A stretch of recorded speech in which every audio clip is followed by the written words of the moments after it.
Hi అండి. Welcome to my channel. ఈరోజు మన వెంట్రుకలు పొడవుగా, నల్లగా, బలంగా, దృఢంగా ఉంచడానికి ఒక మంచి హెయిర్ ఆయిల్‌ని అయితే తయారు చేసుకుందామండి. దానికి కావాల్సినవి మందార పువ్వులు, అలోవెరా జెల్, తులసి ఆకులు, విటమిన్ ఇ క్యాప్సూల్స్, కరివేపాకు, మెంతులు, 1/2 కిలో కొబ్బరి నూనె.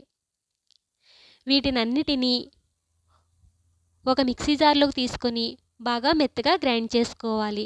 నేనైతే ఈ ఆయిల్‌ని 10 ఇయర్స్‌గా యూజ్ చేస్తున్నాను. ఇలా మెత్తగా గ్రైండ్ చేసుకున్న పేస్ట్‌ని తీసుకొని ఆయిల్‌లో ఉండలు లేకుండా బాగా కలుపుకోవాలి. ఇలా కలుపుకున్న గిన్నెను స్టవ్ మీద ఉంచుకొని స్టవ్ వెలిగించుకొని లో ఫ్లేమ్‌లో ప్రతి 5 నిమిషాలకు ఒకసారి కలుపుతూ బాగా మరిగించుకోవాలి. మీరు గనుక మా ఛానల్ ఫస్ట్ టైం కనుక చూస్తున్నట్లయితే ప్లీజ్ షేర్ చేయండి, లైక్ చేయండి, సబ్స్క్రైబ్ చేయండి. పక్కనే బెల్ ఐకాన్ ఉంటుంది, దాన్ని క్లిక్ చేయండి. నేను ఏ వీడియో పోస్ట్ చేసినా నోటిఫికేషన్ ద్వారా మీ ముందుకు వస్తుంది. ఇలా బాగా మరిగిన తర్వాత విటమిన్ ఇ క్యాప్సూల్స్ కలుపుకోవాలి. స్టవ్ ఆఫ్ చేసుకొని బాగా చల్లారిన తర్వాత వడపోసుకొని ఒక బాటిల్లో స్టోర్ చేసుకోవాలి.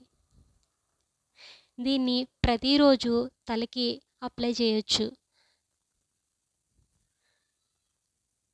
నచ్చని వాళ్ళు తలస్నానం చేసే ముందు 1 అవర్ ముందు దీన్ని అప్లై చేసుకొని తలస్నానం చేయొచ్చు. మీకు కనుక ఈ వీడియో నచ్చితే ప్లీజ్ షేర్ చేయండి, సబ్స్క్రైబ్ చేయండి, లైక్ చేయండి.